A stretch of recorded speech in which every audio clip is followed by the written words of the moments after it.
Hi, this is Delegate Leslie Lopez of District 39, and you're listening to the Conduit Street Podcast, the best source of news and notes on Maryland politics and policy. The Conduit Street Podcast, the official podcast of the Maryland Association of Counties.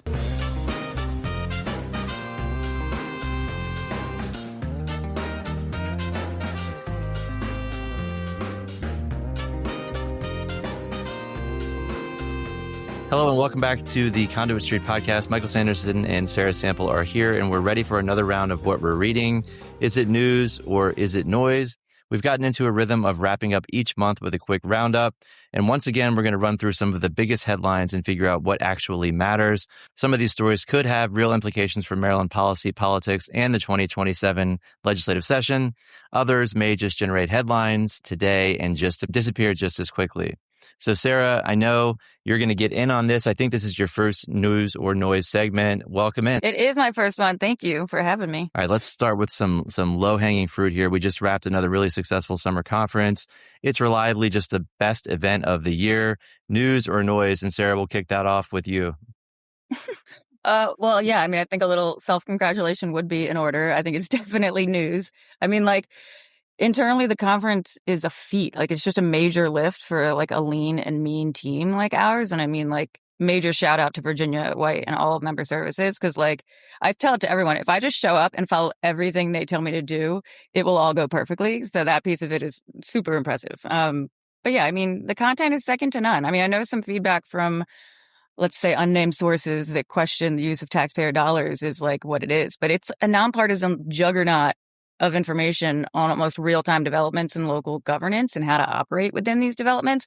And I'm sorry, maybe Citizen Sarah would be I would actually pay extra and advocate for a mandate that county electeds and professionals go to MACo. Because it's getting a crash course in what's immediately relevant. Come on, I would totally take that position as a citizen. But no, it's news. There's other noise out there, but it is news. Yeah. We obviously have our own internal bias on this sort of thing, but I do feel like there's just so many indicators to back it up. The waves of people who have come to us and thanked us for putting together a particular session. I felt like that conversation got to the bottom of what we couldn't do in our committee last session. I love hearing that from legislators when we can get stakeholders on a tricky issue that is still unresolved. And just because so many people need to be at the MACo conference, because they're there for the content, then we have other things that start to happen in and around the conference, and it makes your time there even more valuable. So I just think it's a success that has built on its own success, and all the numbers that are the backup. It's super valuable, and it's a good time. It's a good chance to see all these folks if you haven't seen them over the course of the year and so forth. I love it. Amen to all of that. And so if you didn't make it to the conference, we have write-ups from the session discussions posted on the Conduit Street blog, and you can glean the flavor from that and the hashtag MACoCon. Twitter is still, in the moment and has a lot of coverage going on there and a lot of conversations on that hashtag. So you can follow along there, but really check out the blog, check out social media coverage, and really you'll get a sense of what it was like. Right. But that said, we can do our best to try and give folks a flavor of the topics that we tried to cover and the guests who were speakers and were presenters and so forth. And we do our best to try and do that, to give a flavor, like you said. But there's no substitute for being there in person. Being in the room and seeing the body language across the speakers, and then leaning over to the person who's next to you in the audience and say, "We've never had that problem in my county. Have you guys?" That sort of thing. There's no substitute for being elbow to elbow. And then, randomly you're in line for coffee with somebody and you end up having this 3-minute conversation, and it turns into, "I got to follow up with your company on that because we might need that over in our park and rec department," that sort of thing. You come to the cabinet reception, you grab a state secretary. "Hey, we got this problem in our county. Rather than set up a 45-minute meeting that'll take 6 weeks to come together, can we solve this thing in 90 seconds right here?" And stuff like that, happens all the time when you have this crowd mixed together. It's essential. Yeah, no, I mean, I totally agree. And not to put another plug in for my feeling on how useful the conference is, but and I mean, you guys know this, but for our audience members, I mean, I think the University of Maryland actually tracks the public officials who are completing the Academy for Excellence in Local Governance. And so that is the major component of the crash course on governance that I was just ranting about. And we have elected officials and professionals who have completed their requirements to graduate that program. And for electeds, I think some of them, they often do it really early in their term. So that's pretty good for them and good for their residents. I mean, that's like a public service. Right. And there's a bunch of things that are part of that academy curriculum. They're not obvious if you haven't been in the public sector. The notion of working through the open meetings law, that your meetings are different than just having a club, that you have to follow some procedures. And there's just a long list of things like that. And you get all that stuff by coming to the MACo events, coming to the MML conference if you're a municipal official. I mean, that's where that stuff is offered. So I don't know. I feel good about it. I also would say kind of a weird sidelight, but given some of the policy issues that we talk about on the podcast and that have been coming up in our MACo visits with our county officials, a lot of this news is kind of bleak. The economy's kind of sluggish. The state budget is in some crisis. We've got some different programs that we're worried about and so forth. It's almost like, yeah. We get that there's a bunch of bad news, but I thought the vibe in and around the building was surprisingly positive. Didn't you guys feel the same way? Yeah, I did. I mean, like you said, there's no good news, but I think, there's a lot of things where people can come together and get in the same room. And you saw that in the sessions and kind of work through issues and get on the same page at least, right? So we know there's no money. We know the state has a fiscal crisis. We know it's going to be incredibly challenging in the 27 session and beyond. There are going to be a lot of difficult decisions, but I feel like getting on the same page, looking people in the eye, having those conversations, I think that's what really drove the vibe. And so, again, no good news, but people getting on the same page and understanding one another, I think was a big success. Well, yeah, and you can't discount the value of commiserating in person. I mean, Yes. that energizes people, right? So, I mean, you just get to sit there and go back and forth, and then maybe that leads you to talking about solutions and stuff. But yeah, I think commiserating with a group in person definitely drives energy. Yeah, and there are so many fires right now. And I think that's part of it too, right? Just trying to keep track of everything and what are you hearing out there and what's going on over here.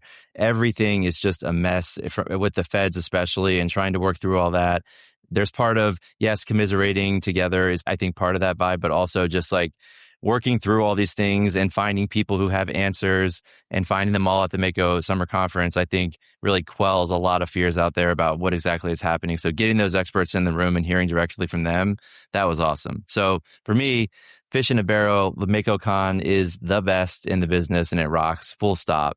And let's move on to the next topic and leave it there. We have Sarah here, so let's talk through one of the topics that got a ton of attention at the conference, and it has gotten a ton of attention over the years, and it will be in the spotlight again next session, the Blueprint Education Plan. Sarah, you're the lead on education for MACo. What's the best way to frame this as a news or noise segment when it comes to the Blueprint?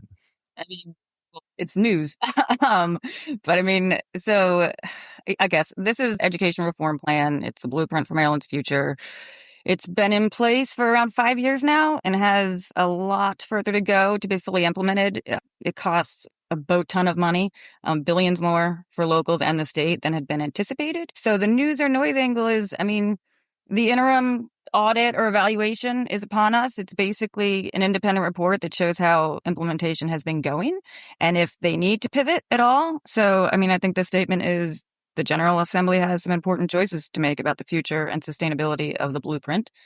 Is that news or noise? I mean, I think we know my answer. All right. Well, let me just stop you there because you mentioned audit, and I know there are already some people kind of shying away from that term, but it's a term that we've heard leadership types use, that this is coming, that they're going to have some sort of report or audit. So do we think it's just another report that gets thanked, filed, and forgotten, or does it actually result in the General Assembly reopening parts of the blueprint? I mean, whatever this is, whatever this audit or report or check-in is that in itself enough to actually relitigate some of these issues and reopen, I'll call them old wounds, and having tough conversations in the General Assembly? I guess I've seen crazier things. And I don't do a lot on the actual program side of the policies as far as what exactly you nip and tuck because it works or didn't. And that's because we're really just a checkbook. I mean, we don't operate the schools and have our hands on this stuff.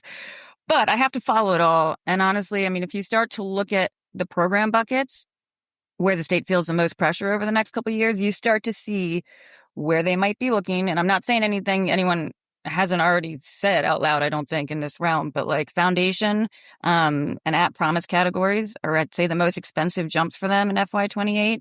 And then 29, that's where collaborative time kicks back in and per pupil foundation like flies up. So I'd say like at promise is not the place, I don't think, to look, because the major premise here was to level the playing field. So yeah, I think you have to start to look in some other directions that might be unsavory for some stakeholders.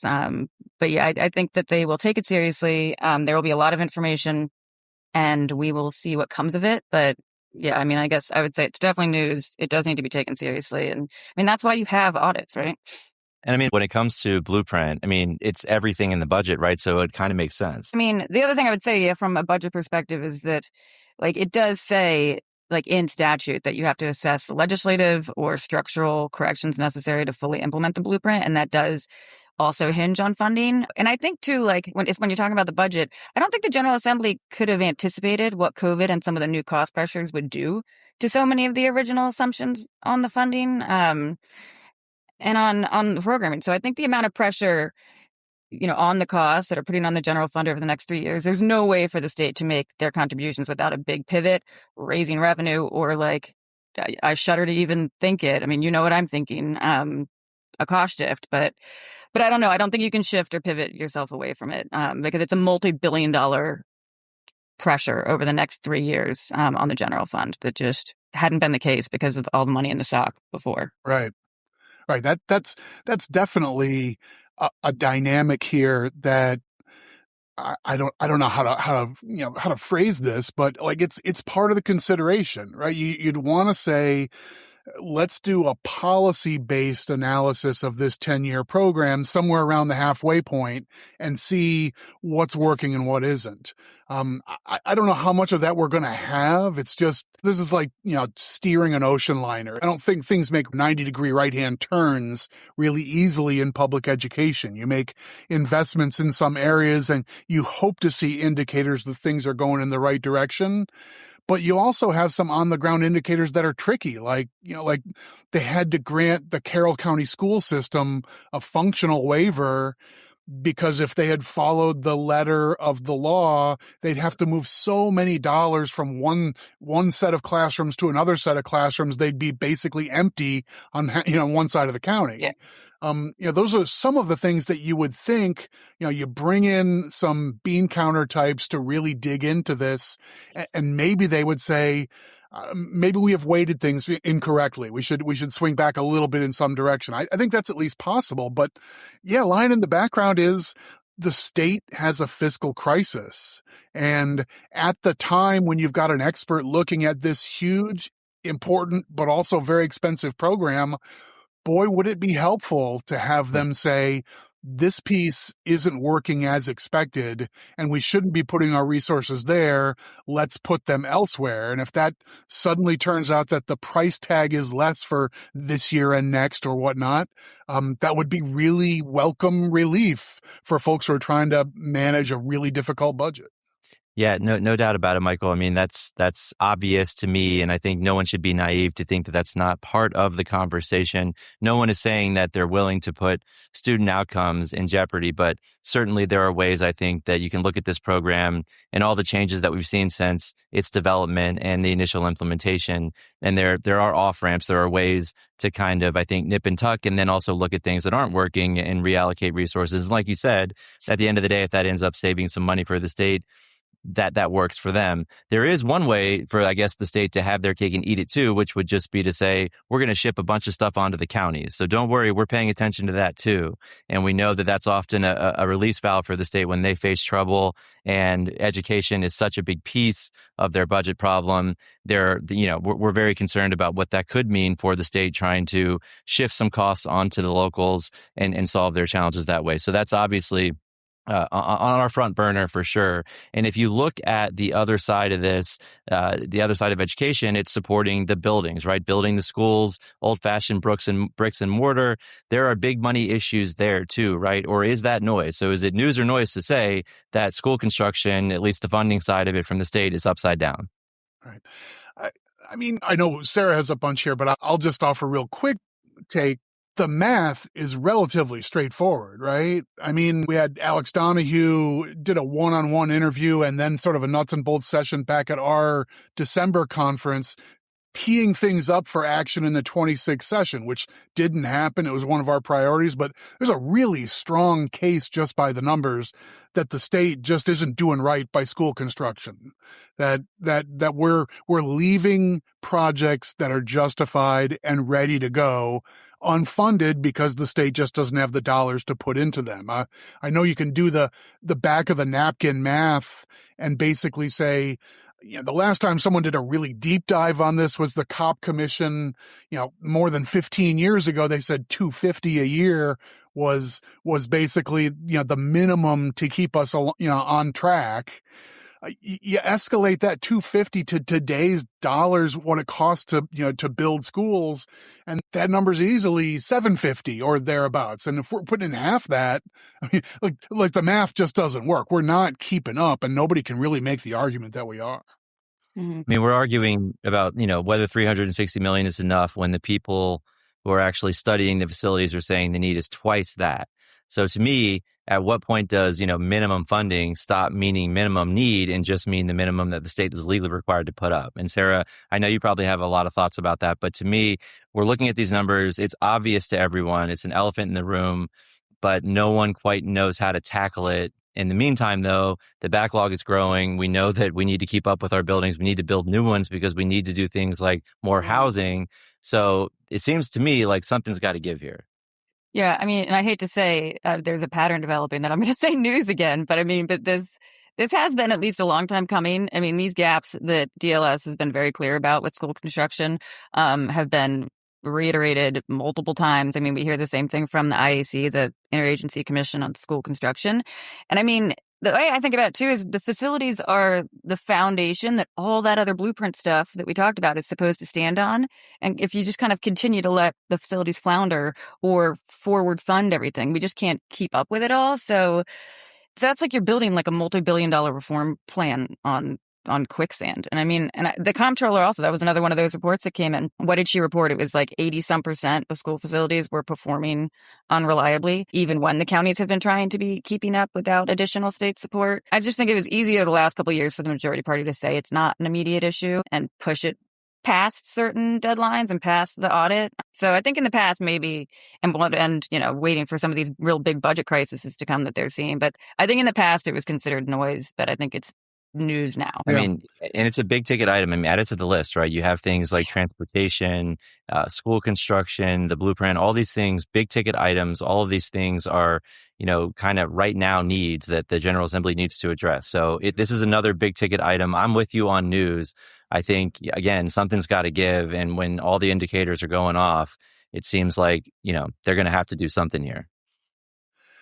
I also would say when the state says, no, we can't fund that project that you need, you end up with the county in this almost impossible spot of being told, well, you can go ahead and float the bonds and forward fund this whole project. And, eventually the state will be able to come up with the money to foot its share. You might have to wait 2 or 3 years before it gets, to the top of our list, but go ahead and build that school. You can, that's the term of art, is forward fund. The idea, put up all the money and then, we'll get the money back to you when we're able to do so through our own sort of clumpy capital budget process. That's a big risk if you're a jurisdiction who doesn't have the capacity to really eat every penny of a $150 million school project. If you were counting on something like half of that money coming from the state, that's really tough to take it on faith that that train's going to come one day. Yeah, and counties have been doing that for what it's worth. They've been doing it to the extent that they can because the need is real. But I agree, it's getting dicey when it comes to relying on the state to get that money back in a timely fashion.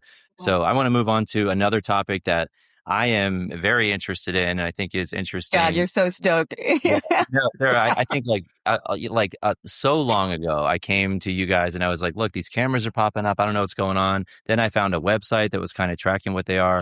Here we are with these Flock cameras. I'm a nerd. I noticed them early on. Flock is a private company. They are the best known in their industry, and they place cameras in various places and they gather surveillance footage with some ability to use AI to tag essentials from the video. So like they can look at people, they can look at license plates, all that kind of stuff. So this has gotten a ton of attention. There are people chopping these cameras down all over the place. There are websites and people are just angry. To me, this is like data centers. I think they must use the same PR firm, right? Because they're upside down everywhere. Data centers and they just kind of showed up. Nobody was really communicating. But Sarah, this is like a huge deal right up your alley. This is something that you're going to be dealing with. Well, yeah, in terms of the alley, like, I mean, it is mostly a police procedure issue, which we don't wade into too heavily. So that's just a caveat here. But obviously, I know a lot about these, just because I have to follow all this stuff. But so police and sheriffs, yeah, they're using these cameras we see most often to mainly identify license plates, not necessarily faces. And you already touched on this point, Flock. It's a brand, but the technology that I think this chatter seems to be about is the ALPR, which is the automatic license plate reader. So that is, I believe, what's getting so much attention right now, because I think it's becoming more apparent to the public that law enforcement can track like more precise movement and timestamp it to put together sort of a broader picture of an individual's movements over a longer period of time.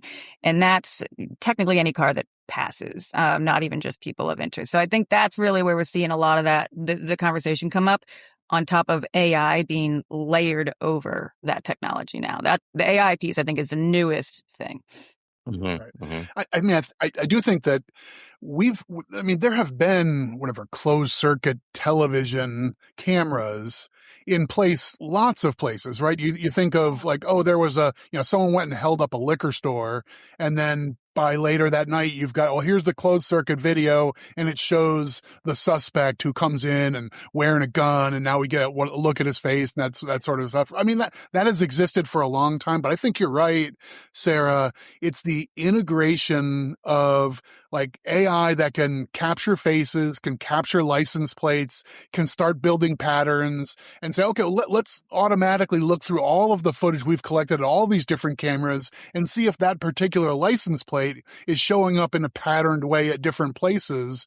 And that starts to feel like active surveillance more than let's capture an area, and if something happens, we'll look at it, right? I think it feels to me like a different thing. I think intuitively, that's why people have more concern with this than the generic, well, we had a safety camera in case we got robbed. Yeah, and I think also, I mean, it's not just Flock, like you said, Sarah. I mean, I think AI plays a huge role in this, but we've also seen these stories where, okay, if you're Joe Schmo and you have a hardware shop and you sign up with the police department to access your cameras, they can do that not just after an incident happened, but I've seen stories now where there are instances of like the police just watching cameras live from inside of a store, right, all day. Like they have the camera open or they could access that information. I just think people didn't realize the extent this technology it's possible that's happening somewhere. Not in Maryland. Not in Maryland. I mean, because that's sort of what I'm getting, like what I would get to in terms of this being like a news and noise conversation, is that for Maryland, I think primarily that this is more about noise, because I mean, Maryland is a little bit different here, I think. I mean, we've had these ALPR standards in Maryland for a while. I think there was a bill from 2014, but I think it actually goes back to 2009. And they got tweaked in 2024, and that was to kind of clarify ways that you have to protect this data, particularly from outside third parties. And honestly, more and more of our agencies in Maryland that are using these cameras, apart from any of the private stuff that they have access to, is they're actually purging all data on their own after about 30 days, because it's not even cost effective to house all that. But I think I do for us think this is more noise, because we have so many regulations that are already in place. And I think that we'll see some tweaks because of what I was talking about before, that AI analysis overlay, because that is something that we did just see within, I can't remember what jurisdiction it was, but you basically had one of those ALPRs that can be Flock, or it could be Axon, it could be anything else, any other vendor. I identified a vehicle plate, It had suspended registration. I think the owner had a warrant out, and that license plate pinged again in another camera. So basically what happened is AI took all that information and analyzed it and put those pieces together and sent a notification to an officer. So I think the tweak, you're more likely I don't think it's going to be like a bunch of bills and an overhaul. I think the tweak that we might see is that the watching while no one is watching could be an issue, because the conversation becomes, is it okay for AI to be the extra eyes, so to speak, when it is an individual of interest. And I think there's a tough argument to make to the contrary, particularly during staffing shortages. So I think we'll see some tweaks, but as far as just like surveying anybody, we are already not allowed to do that at all. Like, it's actually like even the queries that you put into these systems, like to put in, some of the information that you're looking for, it already has to be a person or a situation of interest to put the query in, and the query is tracked very aggressively. So I think for us, it is mostly noise with maybe some tweaks because Maryland has gotten ahead of this pretty well. So final answer, it's noise for me. So, I think that you're right. Maryland has a lot on the books, but I'll push back a little bit. I mean, I think this is like the alarm bells are ringing for me where we're going to see a ton of bills on this. And I think this is another case where we always find interesting on this podcast. And that's that, technology tends to move more quickly than public policy. We have laws around this stuff generally and surveillance generally. But, we're trying to catch up in the courts and in our lawmaking bodies. I think that's fair to say. And one thing that strikes me about Flock and these cameras is how quickly these things just seem to show up. I think a lot of people are only now realizing how many are out there and what they can actually do. And people don't understand, like, what data does it collect? How long do you keep it? Who can access it? Who makes the rules? What are the rules? So that the tech is going to be controversial no matter what. And there are legitimate arguments about privacy and also legitimate public safety reasons to use the technology. But I think communication matters a lot here. If people first learn about this stuff, like when they suddenly notice a camera on the road or they read something crazy online, you're already starting the conversation from behind. So I think that AI layer, and I think you're right, the abundance of them, how many more there are right now is something that is part of the conversation. And I think maybe that will also start to bring to light some of what is already or existing in terms of regulations of them. And then maybe you see something like, like some jurisdictions have that 30-day purge. Maybe that's something that we see start to come up as something they might try to require. I mean, we'll see.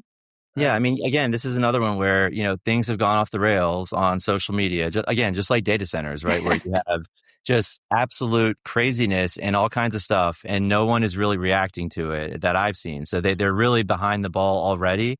And I think there are legitimate questions like, again, who can access this data? Can just a beat cop like pull up on the computer and look for an ex-girlfriend? Is that something that's okay? Or this is where AI, this is where just the mass surveillance technology, like you have all these license plate readers all over the place, you can now just track someone's movements.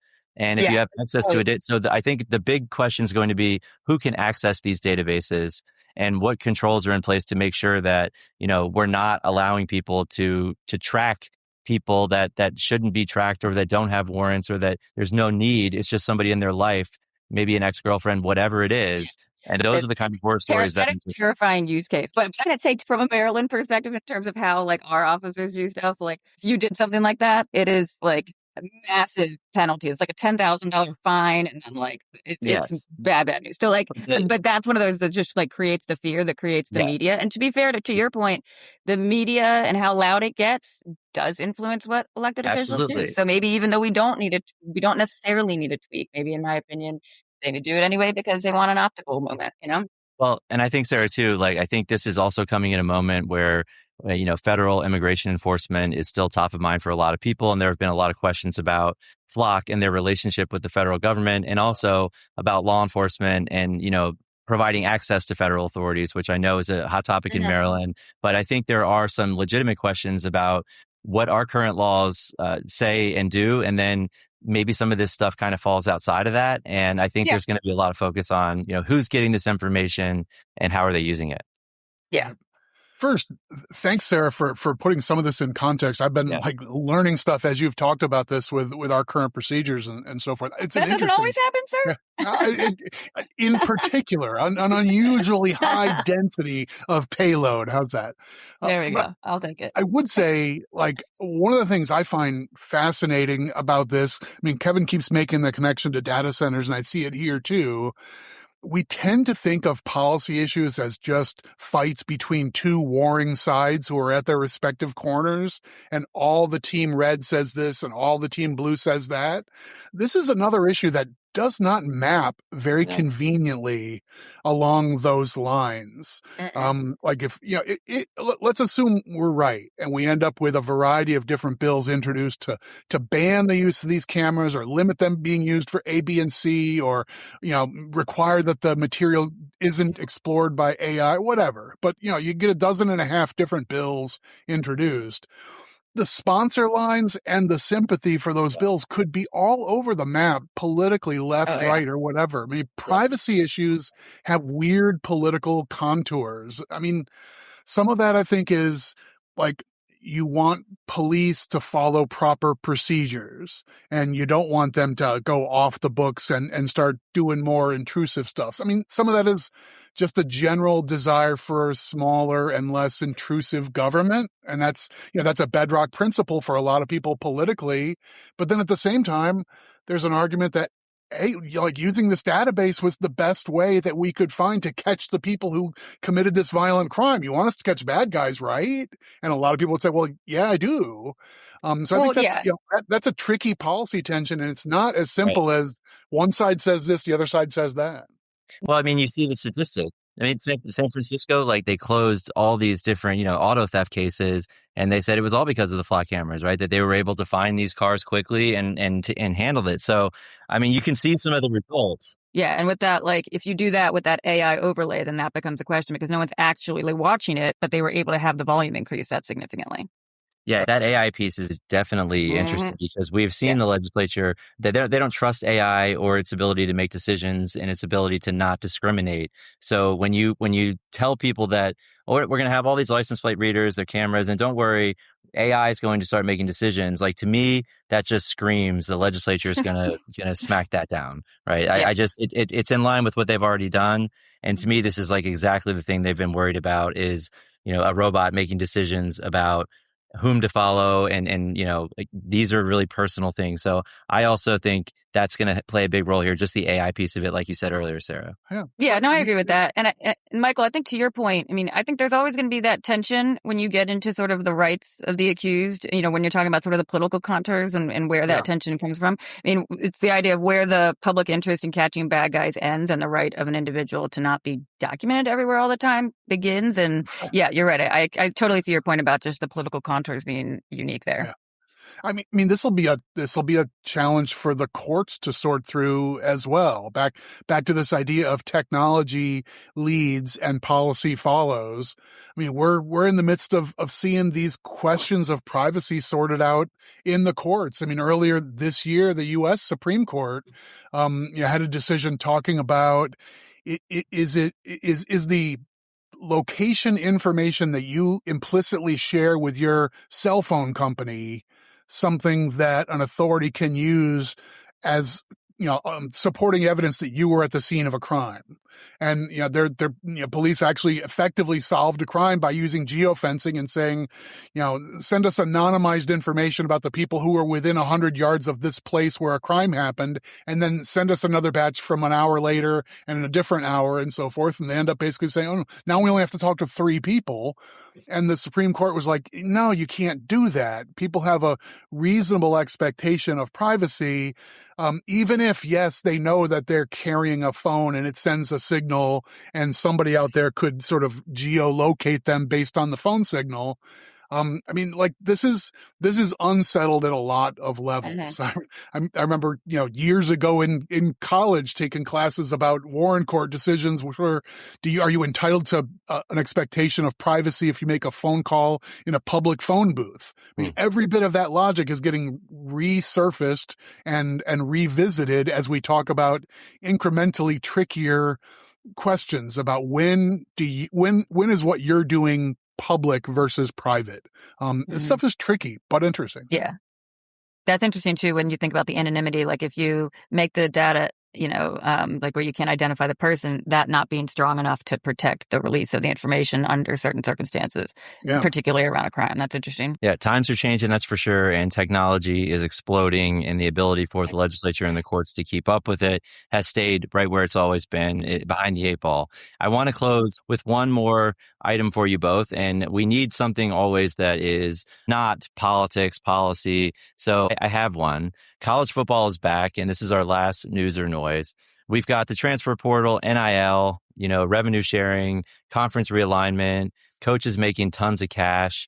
We just had a player that was in an NFL training camp get released back to college because that player had another year of eligibility and could actually make more money staying in college to play. So at what point do we stop pretending that this is amateur athletics? All this is terrible. Is that news or noise that just everything is terrible, that there are no more amateur athletics, everything is professional now? And when you have players leaving NFL training camps because they could go make more money playing in college, I mean, at what point do we just stop kidding ourselves? I mean, I don't really know how to answer if that's a news or noise, but it has already started aggressively moving in that direction. I don't know if this is supposed to be a hot take, but this is definitely a very issue that's close to my heart. Well, first of all, it's not just American college football. This is an issue for. I know you know that, but God forbid anyone listening to my thoughts on this doesn't. But I think the most obvious example is college football because of the degree to which they generate revenue. But NIL and the sort of agenting of the collectives started this, but it's definitely not over because the rev sharing has already started happening. It's probably going to increase. And what that does to the sort of infrastructure and the dynamics of the athletic departments that run all of the programs, even the ones that do not make a lot of money, is going to be really interesting. Some schools have actually already abolished certain sports because they can't afford to operate all of them because of this rebalancing based on the rev shares. And that's going to continue to grow. But yikes. Think about that from the perspective of Title IX. Right. That's my whole point. Everything is ruined. Based on media interest or their value to the team, or what happens to the teams that don't make as much money and those players. It is a rabbit hole. I don't know if that's news or noise, but yeah, to me, it's equivalent to private equity coming in. And all of a sudden now, all these smaller schools that, the underdog can always come in and win a big game, and everybody likes that. It's been ruined. I believe these kids should get paid for, or be compensated in some way, probably get paid cash for all the things they do for these schools and how much money the fat cats make at the top running these programs. But at the same time, they've destroyed amateurism, in my opinion. There's the conference realignments, the revenue sharing, it's almost to me like private equity coming in and just destroying all the good things and taking away. Like you said, schools are already canceling sports because they just can't compete. And so I don't know at what point, to me, there's something has to give here again, where what does college athletics do and how do people view it? And, again, we're not going to see those Cinderella stories, in my opinion, anymore because these schools just can't compete. Yeah, but I would just say one flip side piece to this is that I think this shift in this direction was going to probably start at some point, but it really, I think, a big explosion of this started when you had really bad actors that were creating shell classes for athletes and passing them, not educating them, and then passing them so that they could play. And there were instances, there's a documentary on this. There are instances where there were players that, unless they were on the road, they weren't really even eating because they didn't have the dining hall access that they needed or all these other supports, but they're getting a passing grade and they're getting out there and playing and they're making all this money for the university. And it's the bad actors drove this a lot faster than 100%. It probably would have gone otherwise. So if you're mad about amateurism, it's their fault. No. And again, I get that and I support the kids. I just think these schools and what they're doing and the resources that they have, they've destroyed sports, in my opinion, at the college level because the have-nots are not going to be able to compete. It's over. Now that you can start paying players and you can just reach into your pocket. Yes, I just don't know. The collectives got a lot of heat because they are sort of looked at as pay to play. Mm-hmm. But they're agencies. They're represented. It's a whole thing. Michael, Syracuse, I don't know how Syracuse is doing. They got some money, so they'll be okay. But what do you think here? How do you view college sports differently? I mean, I think I'm a full generation older than the two of you. So I still go back to I like college football being settled on New Year's Day with 17 bowl games. And all I had to know was if Texas wins the Cotton Bowl, they're going to be number one. And if they don't, then it comes down to the USC Ohio State game in the Rose Bowl. And the winner of that game is number one. This idea that all the rivalry games and all the bowl games are basically nothing and it's just a tournament because there's more money in that is kind of that soured me. So I'm take my ball Michael, and go home. Folks, this is Michael Sanderson saying that he doesn't have some formula for many, many years that he would rather use to decide how this all plays out. Michael, I can't believe you didn't have your own formula and you didn't have all these games like a tournament style. So you don't I second this.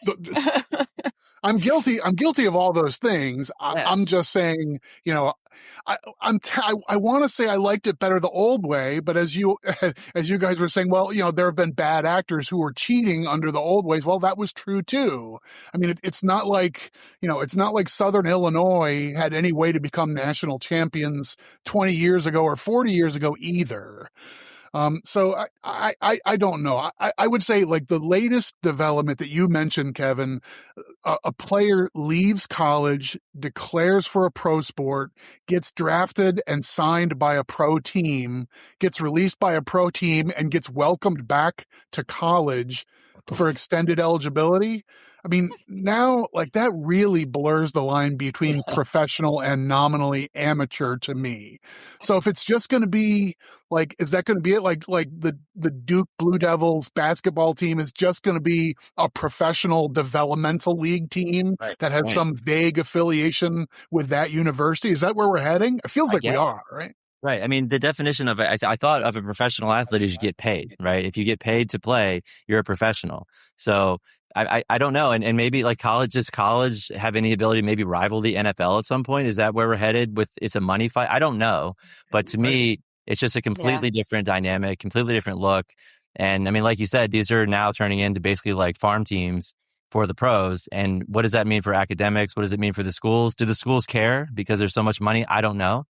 But anyway, I thought it was an interesting conversation, especially in light of that news with the NFL. And it's going to continue to evolve. It's not done yet. Yeah, it is interesting. Okay, well, we'll leave it there on that note. As always, if you enjoyed the podcast, please go ahead and subscribe. That way, all of these episodes will be sent directly to the device of your choice. You can also follow along on social media, Facebook, Twitter, and then, of course, make sure to read the Conduit Street blog. Also, make sure to check out the summer conference content. It was fantastic. We have a ton of content on the blog. Also, make sure to take a look at the dates for the upcoming MACo Winter Conference. You won't want to miss that either, especially as we head into the 2027 session. But for Sarah Sample, Michael Sanderson, and our esteemed producer, Chantal Malcolm Lim, this is Kevin Kinnally signing off, and we will talk to you soon.